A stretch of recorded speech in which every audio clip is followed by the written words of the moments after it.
Uvacha. Slok number 5.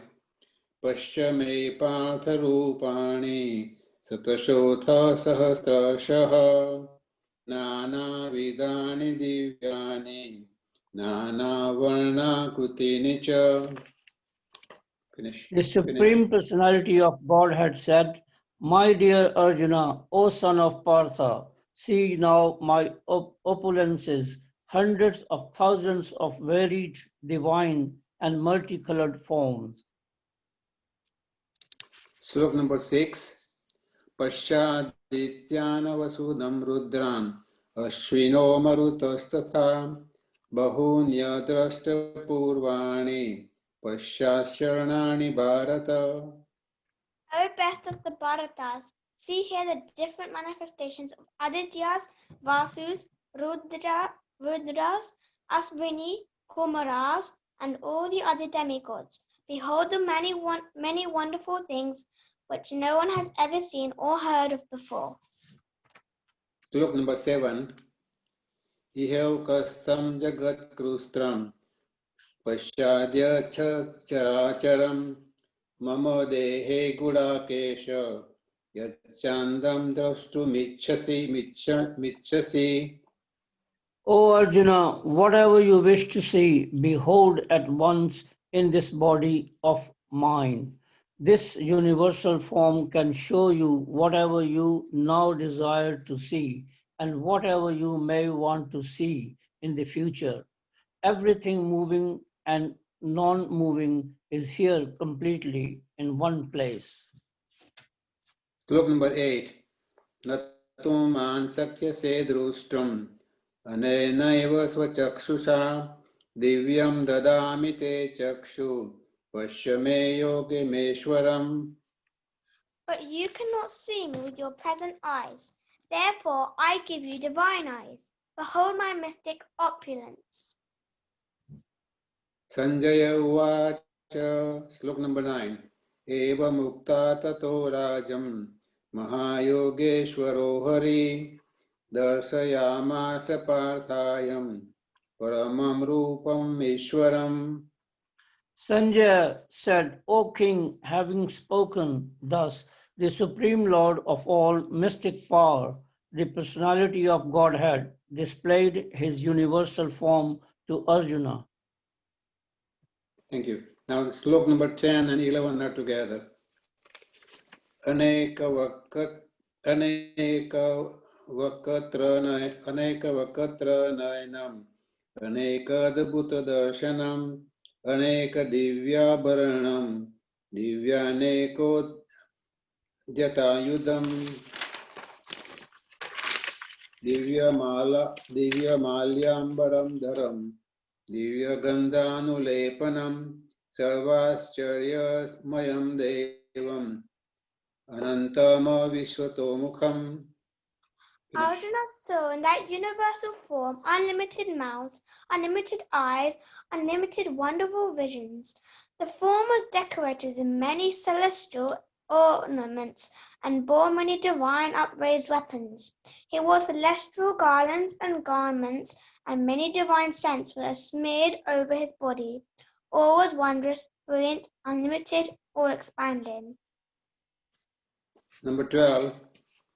Devi Surya Sahasrasya Bhuveta Yuga Paddutita Yadi Vasadashi Sasyat Vasastyasya Mahatmanam.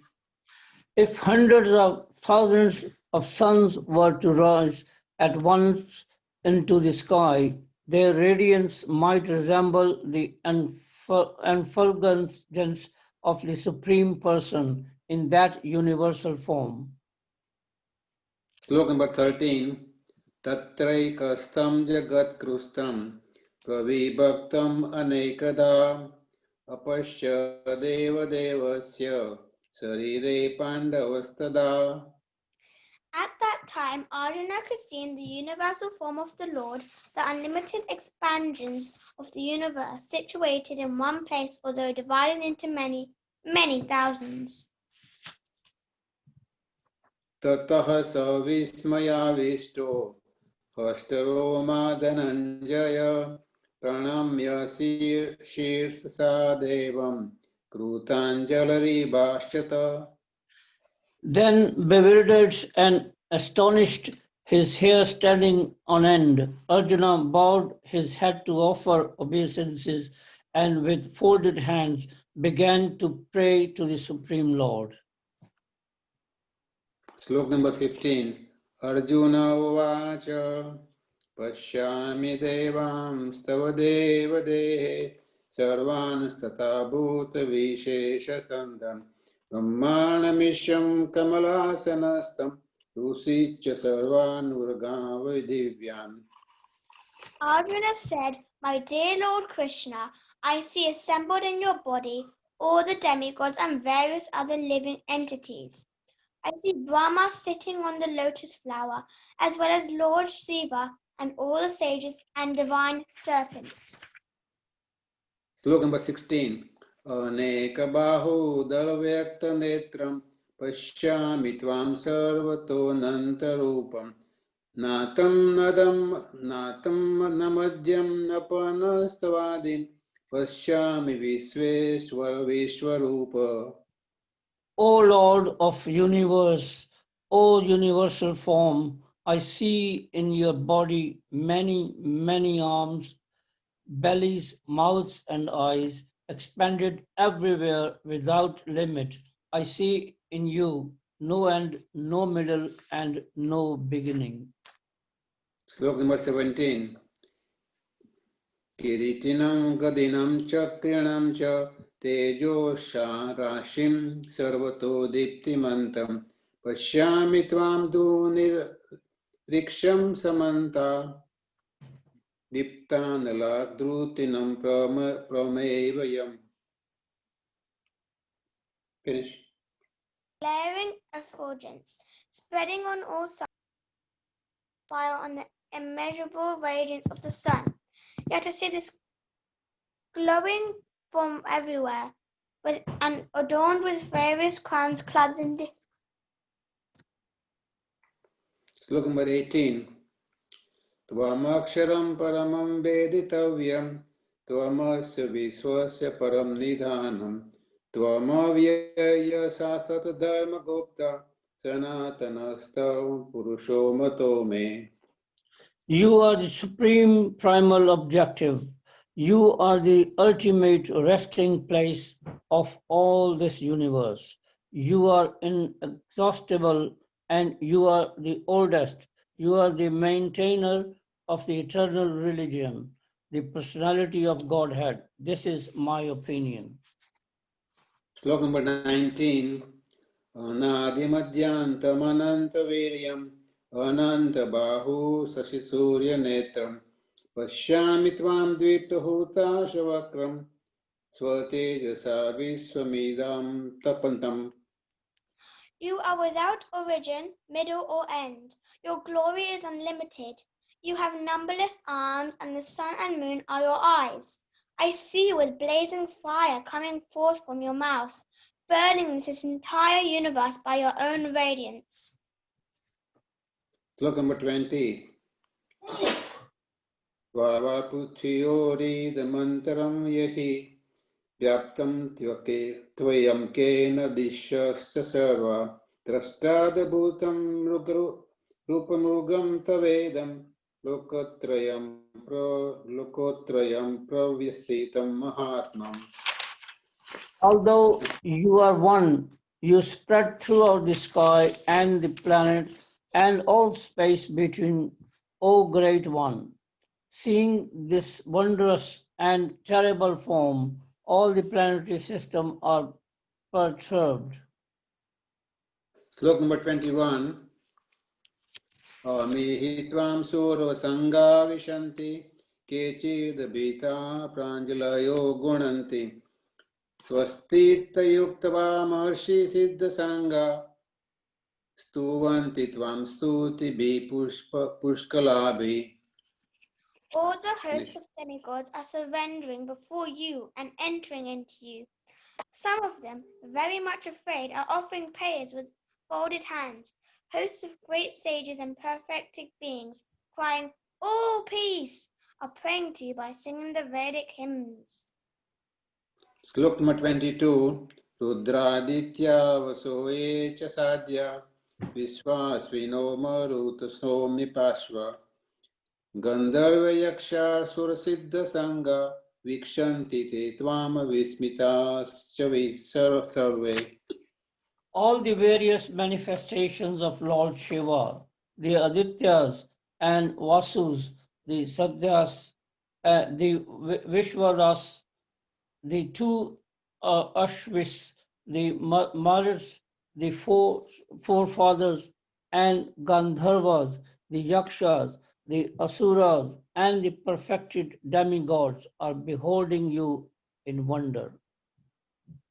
Slok number 23.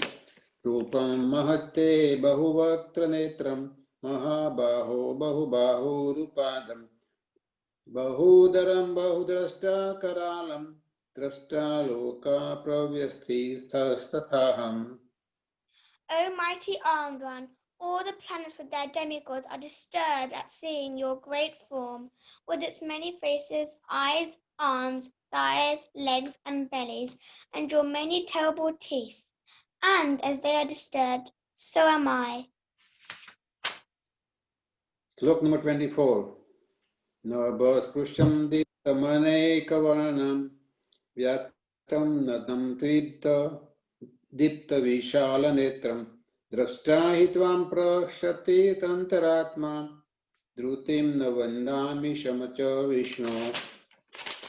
O all-pervading Vishnu, seeing you with your many radiant colors touching the sky, your gaping mouth, and your great glowing eyes, my mind is perturbed by fear. I can no longer maintain my steadiness or equilibrium of mind. Slok number 25.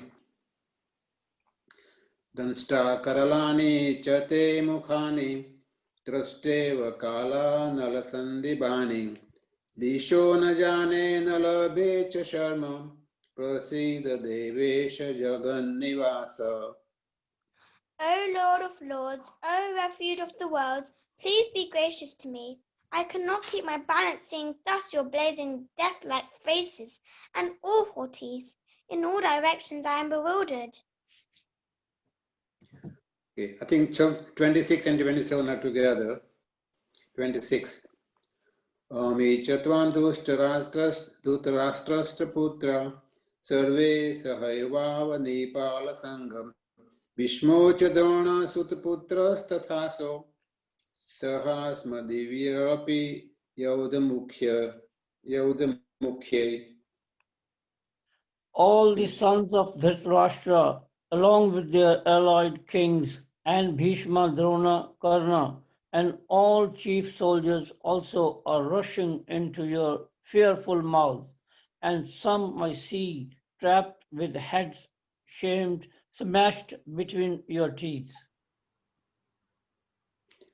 Vakatani te tvaraman vishanti. I think we stopped at 27, Prabhu. Isn't that where we stopped, or are we carrying on? 27 is the last one, Yeah. I think. Yeah. Yeah. So you've done 26. Yeah. Vakatani te tvaramana vishanti. Dan drashta karalani bhayanakami. Kechida vilagna dashnantareshu. Sanna dashante churni tairumarge. Thank you. All right. Thank you so much, Bharat Prabhu. Wonderful recitation. And Shyam Prabhu also. And Navani, I'm so impressed. For a young girl, you recite so beautifully. Hare Krishna, thank you, Prabhuji. That's wonderful. Hare Krishna. And today is Shyam Prabhu's birthday. Am I right, Prabhu? Yes, Prabhuji.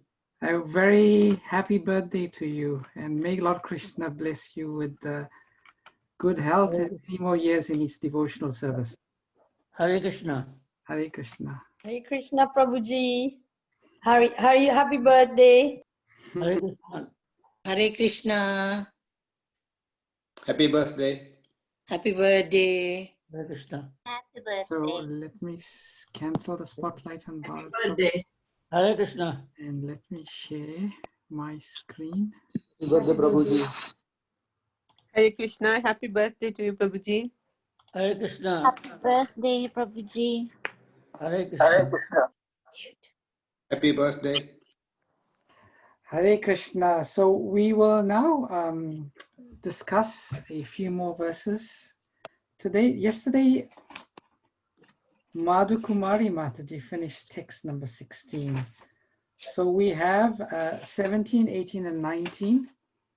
17 and 18 have no purport by Srila Prabhupada. Our tradition is to carry on till we generally carry on with the verse with the purport. So we shall read 17, 18, and 19 today.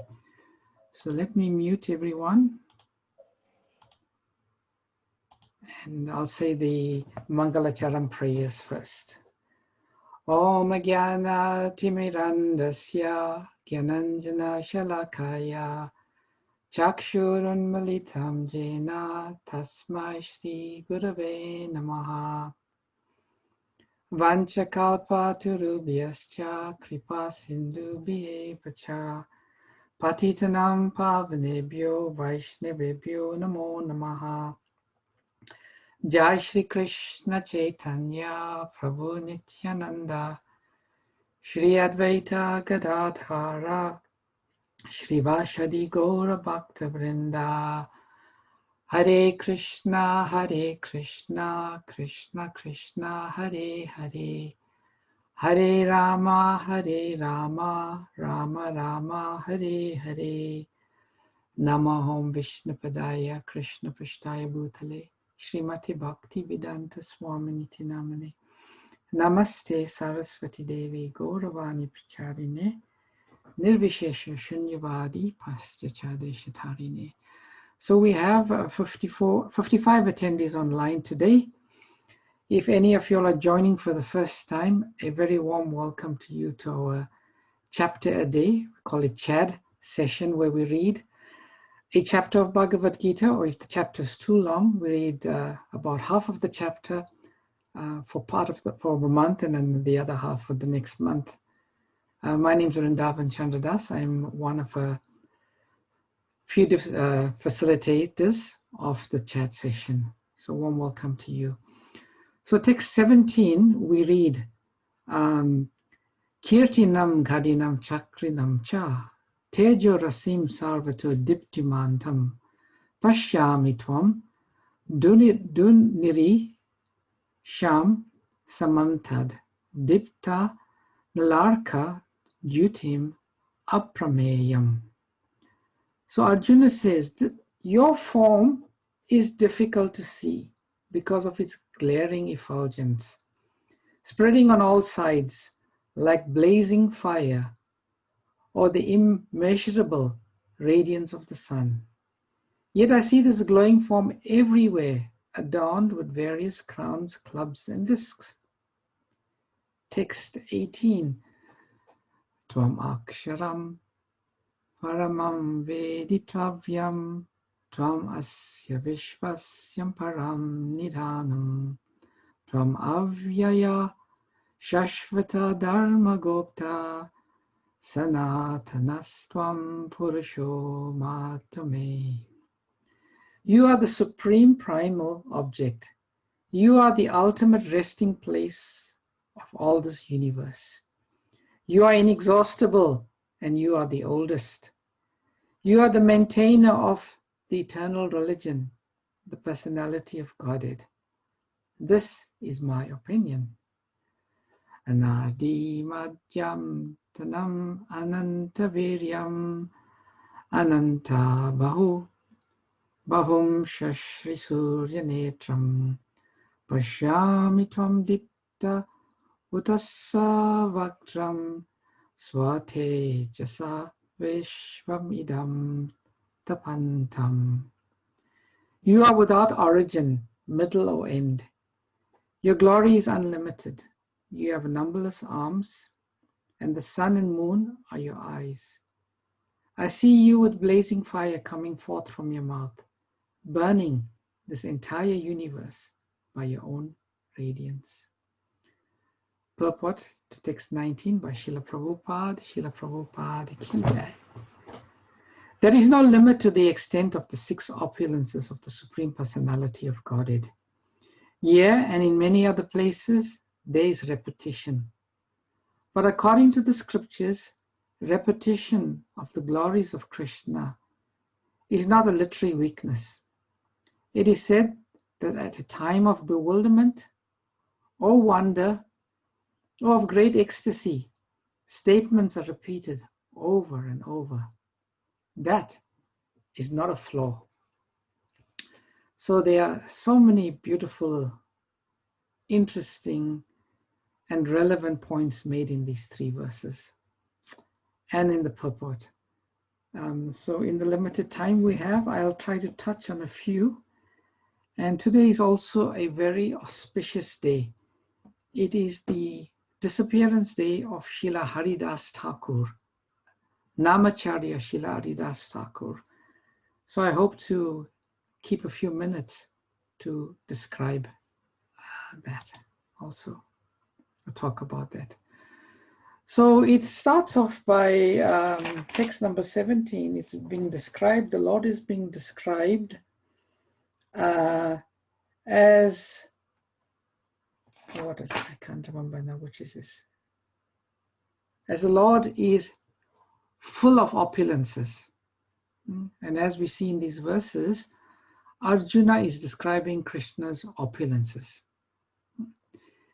In the Vishnu Purana, the great sage Parasara Muni, who is the father of Vyasadeva, he writes, Aishvaryasya samagrasya viryasya yasaha shriha jnana vairagya yos chaiva sanam bhaga itin gana. So he writes there that the Supreme Personality of Godhead, Krishna, he has 6 opulences, primary opulences. Krishna has unlimited opulences, but he lists 6 opulences of Krishna. And this, he says, is the definition of Bhagavan. If people claim to be Bhagavan, they should be able to display these 6 opulences, not in small quantity, but in unlimited qualities. So the 6 qualities of Krishna are full strength, all fame, all wealth, knowledge, beauty, and renunciation. So Srila Prabhupada explains there may be many strong men. At one stage, Arnold Schwarzenegger was considered to be one of the strongest men. Mr. Universe he was. But if you look at him now, he's become very frail. And a lot of his strength has been lost. The same with fame. Elvis Presley or the Beatles, they were very famous. One of the most famous personalities. But time took away all of that fame. So in the same way, we can go through all of these opulences. You can see that some living entity may have a tiny bit of these opulences, but they can only have it for a very temporary period. Just like the beautiful film stars. If you look at the film stars who were considered very beautiful 20, 30 years ago, and you look at their faces now, you'll see much of that beauty has disappeared. But Krishna's opulences, these 6 opulences, strength, fame, wealth, knowledge, beauty, and renunciation. In Krishna, they are unlimited. And not only unlimited, they are ever expanding. So this is a brief idea of the opulences of Krishna. Then Prabhupada explains in the purport something nice. We will see in these verses that we read in chapter 11, there is to some degree a repetition by Arjuna of what he's seeing. Like many mouths, many faces, describing the appearance of the Lord and fire coming out of his mouth. There are repetition. And generally, in literature, when someone repeats the same thing, it is considered to be maybe some sort of literary weakness, because the expectation is that you would come up with new and novel statements and adjectives in one's writing. But Prabhupada says that this repetition of the glories of Lord Krishna, this is not a literary weakness. It is said that at a time of bewilderment or wonder or ecstasy, statements are repeated over and over. So this repetition of certain of the glories or descriptions of the Lord, it is not a literary weakness, but it exemplifies or it brings out a certain sentiment in the observer. And these sentiments can be one of three: bewilderment, wonder, or great ecstasy. Sometimes we know in children, when they're very excited, they'll say, "Mommy, mommy, you know, mommy, you know." They keep like repeating the same thing because they're so excited. And sometimes when one is bewildered, you shake your head, "I can't believe it. I just can't believe it. I can't believe it." Or when you're in ecstasy, you tend to repeat the same thing. So this repetition of some of Arjuna's statements, they are giving us indication of the inner feelings of Arjuna, bewilderment or extreme wonder or great ecstasy. And we have different examples of this in the Vedic scriptures, and I'll just touch on one or two, and in particular on one aspect. Just like when one has the taste for the holy name of Krishna, one feels ecstasy and one repeats Krishna's holy name.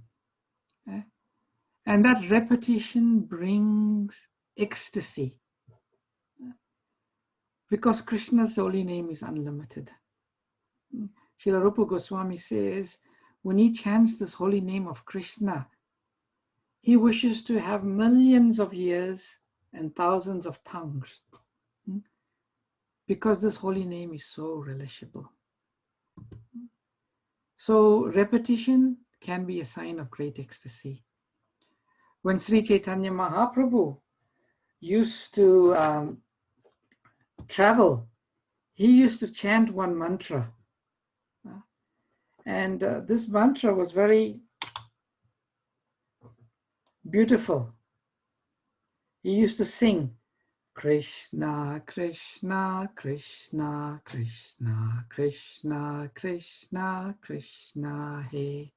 Krishna, Krishna, Krishna, Krishna, Krishna, Krishna, Krishna, He. Krishna, Krishna, Krishna, Krishna, Krishna, Krishna, Rakshamam. Krishna, Krishna, Krishna, Krishna, Krishna, Krishna, Pahimam. Rama Raghava, Rama Raghava, Rama Raghava, Rakshamam. Krishna Keshava, Krishna Keshava, Krishna Keshava, Pahimam. So Sri Chaitanya Mahaprabhu, he would repeat these names of Krishna and Rama and Raghava and Keshava, and he would sing in great ecstasy. Oh Krishna, please protect me and maintain me. O Lord Ram, descendant of King Raghu, please protect me. O Krishna, O Keshava, killer of the Keshi demon, please maintain me. And when he went through the Jarikanda forest and he would chant like this, all the animals would also go into ecstasy. And the tigers would hug the deer. It was simply amazing.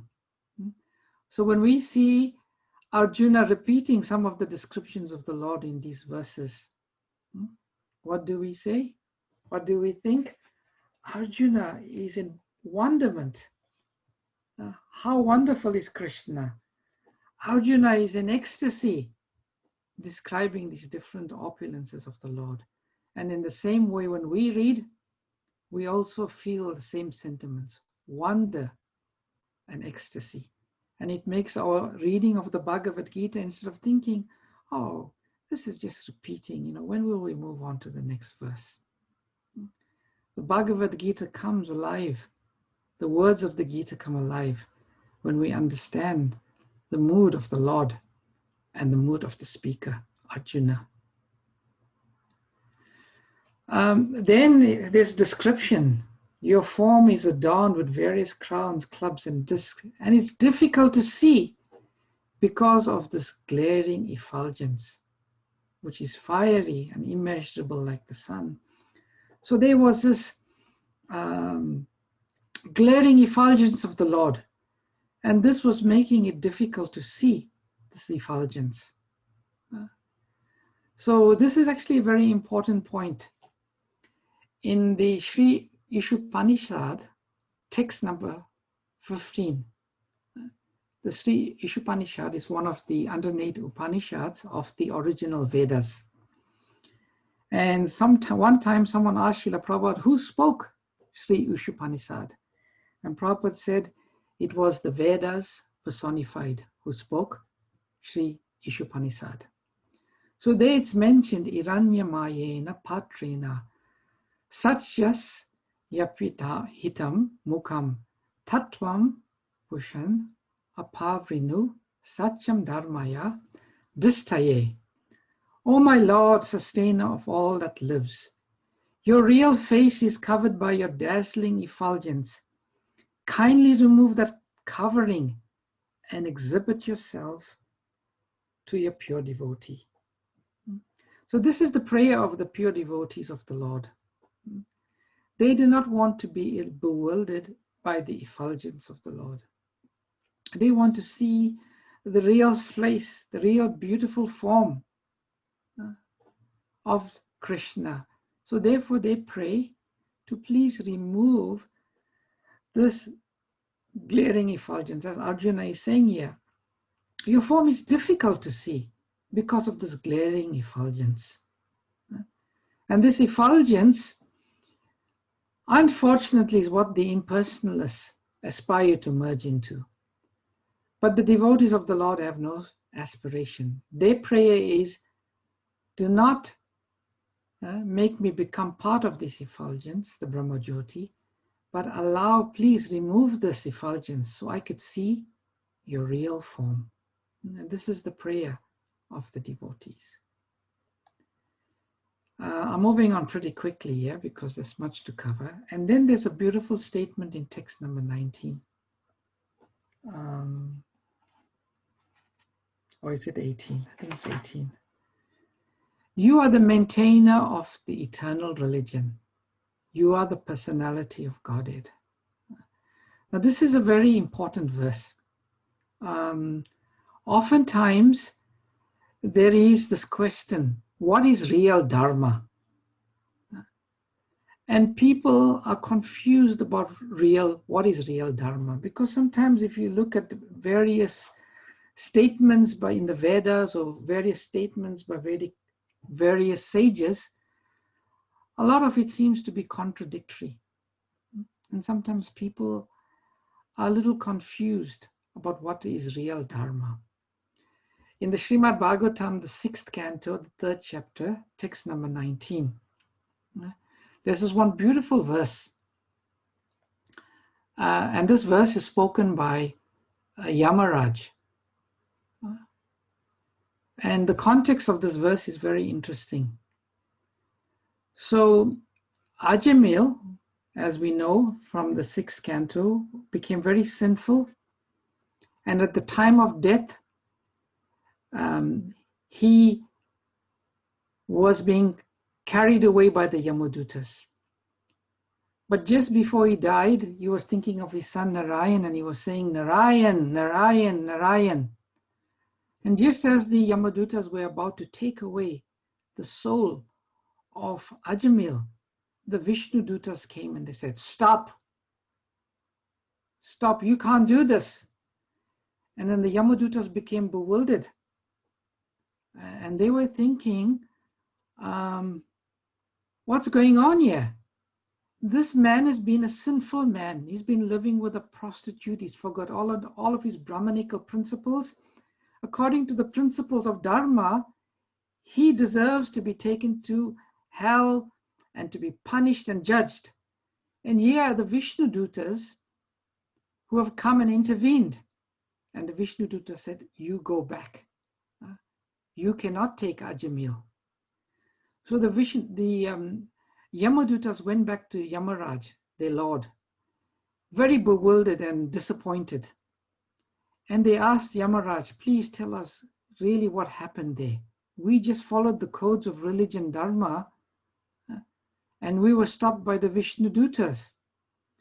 And in this chapter, the third chapter of the 6th canto, Yamaraj appeases the disappointment and the bewilderment of the Yamadutas, and he speaks some beautiful verses. And one of the key verses he speaks is this verse, Dharmam tu sakshat Bhagavad Pranitam. It's a very famous verse, often quoted by Srila Prabhupada, where Yamaraj says, real religious principles are acted by the Supreme Personality of Godhead. Although fully situated in the mode of goodness, even the great rishis who occupy the topmost planets cannot ascertain the real religious principles, nor can the demigods or the leaders of Siddhaloka, to say nothing of the Suras, ordinary beings, Vijyaharas and Chanaras. So here Yamaraj says something very important. He says, Dharmantu Shakshat Bhagavat Pranitam. That real Dharma or real religion can only come from the Supreme Personality of Godhead. Because it's only the Supreme Personality of Godhead who is all good. And then he says something very interesting. He says that the essence of Dharma or Sanatana Dharma is extremely confidential. So what he said is this Dharma or this Sanatana Dharma is very, very confidential. It's very difficult to understand. And it's no one but the Lord himself can deliver that confidential religious system to the human society. And it is by the mercy. It is a mercy of the Lord and his devotees, and especially by the 12 Mahajans that one can understand. So Yamaraj says that these Dharma, these principles of Dharma are very difficult to understand. It is only the great devotees of the Lord. It is only the great devotees of the Lord who are able to understand this Dharma. And it is only when we receive this Dharma through the great devotees, and here is mentioned the 12 Mahajans, not only the other great. Just bear with me 1 minute, please. Ladini, I'm giving a class now. Can you please wait? I'll call you back. Sorry, my daughter and my son have gone somewhere. And they're calling. I have to be certain as a parent that there's nothing, wrong or difficulty with them. So he explains that even great sages like Jaimini, they cannot understand this confidential meanings of what is real Dharma. And he said, what the Vishnu Dutas did there is the real Dharma. Although Ajamila was calling for his son, he chanted the holy name of the Lord Narayan. And simply by a glimpse of the chanting of the holy name, he immediately achieved the association of Lord Vishnu's order carriers, who saved him from your attempt to arrest him. This is quite all right. It is a fact that even a chronically sinful person who chants the holy name of the Lord, although not completely without offenses, does not take a material birth. So Yamaraj explained to the Yamadutas that religion, although you may think he did so much of sinful activities, real religion comes from the Supreme Personality of Godhead, and it is only his pure devotees, no one but his pure devotees, can understand the real meaning of what is Dharma. So these are some very nice verses. It is 7:30. If you will indulge me, I would just like to say a few words about the meaning behind this very auspicious day today. Today is the passing away of Srila Haridas Thakur. Haridas Thakur is Namacharya. He is an incarnation of Lord Brahma. He is the greatest devotee because he chanted the holy name of the Lord incessantly. 23 hours of the day he would chant the holy name of Krishna.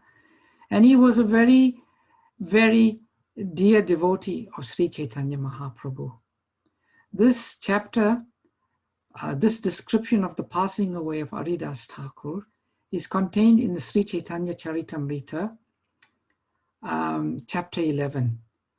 And in this chapter 11, in text number 101, the author of Sri Chaitanya Mahaprabhu, Srila Krishnadas Kaviraj Goswami writes, "Thus I have spoken about the victorious passing away of Haridas Thakur. Anyone who hears this narration will certainly fix his mind firmly in devotional service to Lord Krishna." One of our goals, our primary goals of life, is to be able to fix our minds firmly in the devotional service of Krishna. And Srila Krishnadas Kaviraj Goswami says that if one hears this pastime of the passing away of Haridas Thakur, then certainly our minds will be able to become firmly fixed in the devotional service of Lord Krishna. So dear devotees, because of time, I do not have the time to read through. It is a most relishable, it is one of my favorite chapters to read. If you have time tonight, and if you have Chaitanya Charitamrita, please open to the Antya Leela, chapter 11, and read this. Or if you do not have a copy of Chaitanya Charitamrita, go on Vedabase, on the net, and you can read it. And it is explained from the incident of Haridas Thakur's passing away and the great care of Sri Chaitanya Mahaprabhu took in commemorating it. One can understand just how affectionate he is towards his devotees. Although he is the topmost of all sannyasis, he fully satisfied the desire of Haridas Thakur. What was the desire of Haridas Thakur? Haridas Thakur said to Sri Chaitanya Mahaprabhu, "My Lord, I can see that you are going to disappear soon. I cannot bear to live after you disappear. So please you allow me to pass away before you." And then Sri Chaitanya Mahaprabhu granted this desire of Haridas Thakur. And there is this beautiful pastime of which Sri Chaitanya Mahaprabhu personally carries the body of Haridas Thakur, takes it to the ocean, bathes it, buries his body with his own hands, covers it with dirt, chants the holy name, and then personally arranges for a cooking and serving of a great feast for Haridas Thakur. So I wish, if you have the time tonight, please do take the time to read this wonderful pastime of the passing away of Haridas Thakur. So I'll stop here and I'll take any questions or comments that any of you may have.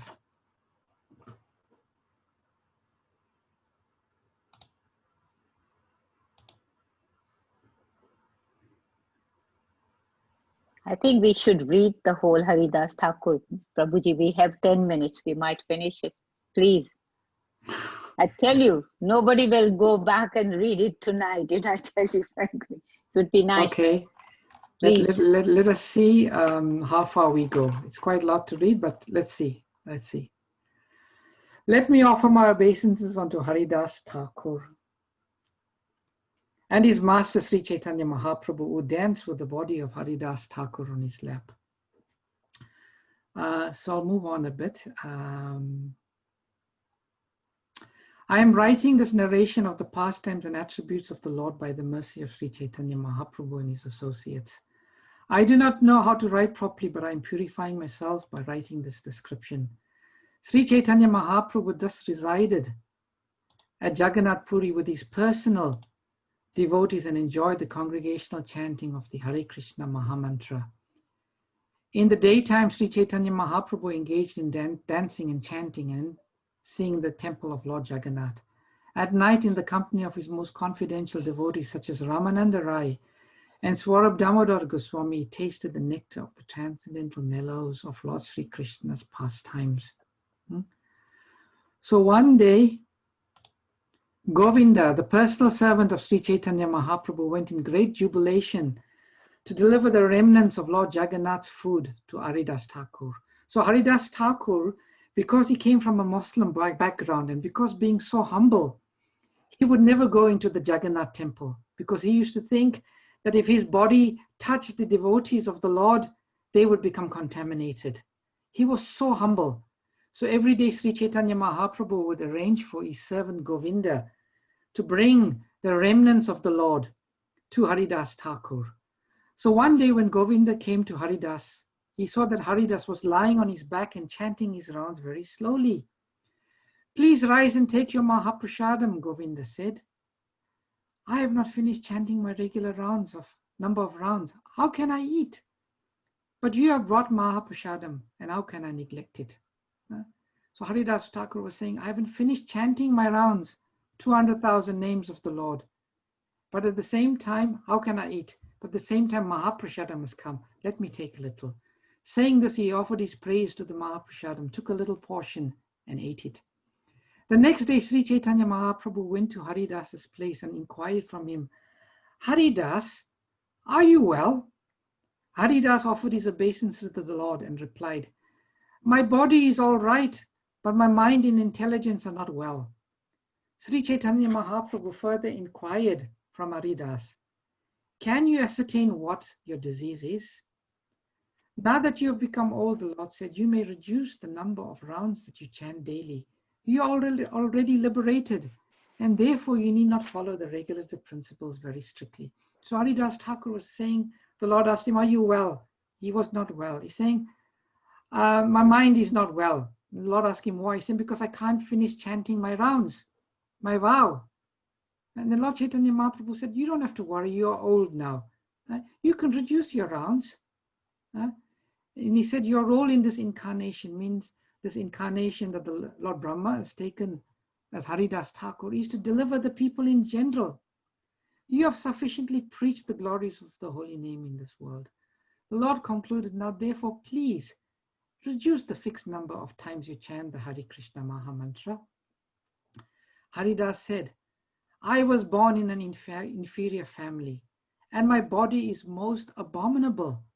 I always engage in low work. Therefore, I am the lowest, most condemned of men. I am unseeable and untouchable, but you have accepted me as your servant.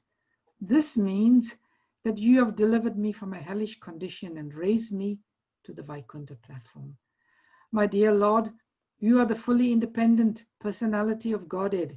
You act by your own free will. You cause the whole world to dance and act as you like. My dear Lord, by your mercy, you have made me dance in many ways.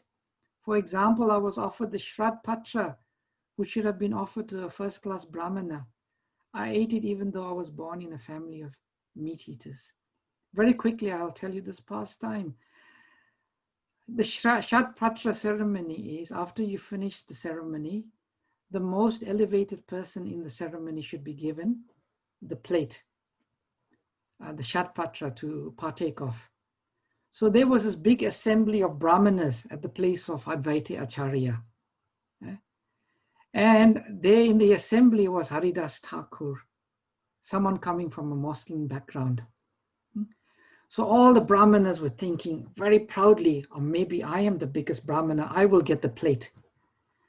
And Advaita Acharya went past all of them and gave the plate to Haridas Thakur. And all of these Brahmanas were shocked. Oh, what? A Muslim is getting this plate, the Shraddh Patra. But Lord Chaitanya Mahaprabhu and Advaita Acharya did this to indicate that one who chants the holy name of the Lord, especially like Haridas Thakur, who is Namacharya, he is greater than any of the Brahmanas. I have had one desire for a very long time. So this is Haridas Thakur saying, I think that quite soon, my Lord, you will bring to a close your pastimes within this material world. I wish that you do not show me this closing chapter of your pastimes. Before that time comes, kindly let my body fall down in your presence. I wish to catch your lotus feet upon my heart and see your moonlight face. With my tongue I shall chant your holy name, Shri Krishna Chaitanya. This is my desire. Kindly let me give up my body in this way. O most merciful Lord, if by your mercy it is possible, kindly grant my desire. Let this low-born body fall down before you. You can make possible this perfection of all my desires. So Haridas Thakur said, my Lord, please, I want to die just looking at your lotus face. I want to die chanting your holy name. And if you leave before I do, I won't have that opportunity. And then Sri Chaitanya Mahaprabhu replies, my dear Haridas, Krishna is so merciful that he must execute whatever you want. By whatever happiness is mine is all due to your association. It is not fitting for you to go away and leave me behind. Catching the lotus feet of Sri Chaitanya Mahaprabhu, Haridas Thakur said, my Lord, do not create an illusion. Although I am so fallen, you must certainly show me this mercy. My Lord, there are many respectable personalities, millions of devotees who are fit to sit on my head. They are all helpful in your pastimes. My Lord, if an insignificant insect like me dies, what is the loss? If an ant dies, where is the loss to the material world? My Lord, you are always affectionate to your devotees. I am just an imitation devotee, but nevertheless, I wish that you fulfill my promise. This is my expectation. So we can see this beautiful reciprocation between the Lord and his devotee, Haridas Thakur, the humility of Haridas Thakur. Because he had to perform his noon duty, Sri Chaitanya Mahaprabhu got up to leave.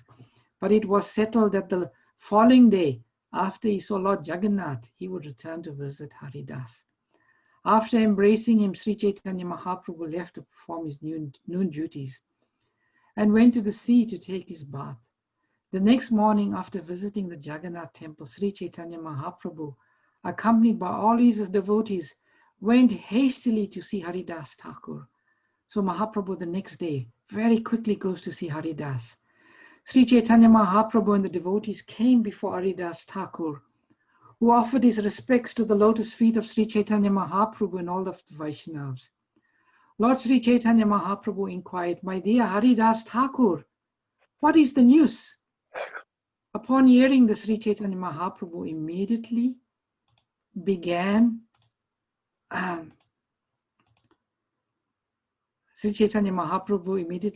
great congregational chanting in the courtyard. Vakreshwar Pandit was the chief dancer. Headed by Swarup Damodar Goswami, all the devotees of Sri Chaitanya Mahaprabhu surrounded Haridas Thakur and began chanting congregationally. In front of all the great devotees like Ramananda Rai and Sarvabhauma Bhattacharya, Sri Chaitanya Mahaprabhu began to describe the holy attributes of Haridas Thakur. As he described the transcendental attributes of Haridas Thakur, Sri Chaitanya Mahaprabhu seemed to possess 5 mouths. The more he described, the more his great happiness increased. After hearing of the transcendental qualities of Haridas Thakur, all the devotees present were struck with wonder. They all offered their respectful obeisances to the lotus feet of Sri Chaitanya Mahaprabhu. So Sri Chaitanya Mahaprabhu started to glorify Haridas Thakur in that surrounding. And it seemed like the Lord had 5 mouths. And as the devotees were hearing, they were all struck. And hearing this, they all just offered their obeisances to Haridas Thakur. Haridas Thakur made Sri Chaitanya Mahaprabhu sit down in front of him. Then he fixed his eyes like 2 bumblebees on the lotus feet of the Lord. He held the lotus feet of Sri Chaitanya Mahaprabhu on his heart and then took the dust of the feet of all the devotees and presented it on his head. We should leave our bodies in this way, devotees. fixing our mind on the Lord, surrounded by the Vaishnavas, with chanting of the holy names, with the dust of the lotus feet of the devotees on our head. This should be our constant prayer, that Lord Krishna may fulfill such a desire. He began to chant the holy name of Sri Krishna Chaitanya again and again. As he drank the sweetness of the face of the Lord, tears constantly glided down from his eyes. While chanting the holy name of Sri Krishna Chaitanya, he gave up his air of life and left his body. Seeing the wonderful death of Haridas Thakur by his own will, which was just like a great mystic yogis, everyone remembered the passing away of Bhishma. There was a tumultuous noise as they all chanted the holy names, Hari, Krishna, and Sri Chaitanya Mahaprabhu became overwhelmed with ecstatic love. The Lord raised the body of Haridas Thakur and placed it on his lap. Then he began to dance in the courtyard in great ecstatic love. Because of Sri Chaitanya Mahaprabhu's ecstatic love, all the devotees were helpless. And in ecstatic love, they also began to dance and chant congregationally. Sri Chaitanya Mahaprabhu danced for some time, and then Swarup Damodar Goswami informed him of other rituals for the body of Haridas Thakur.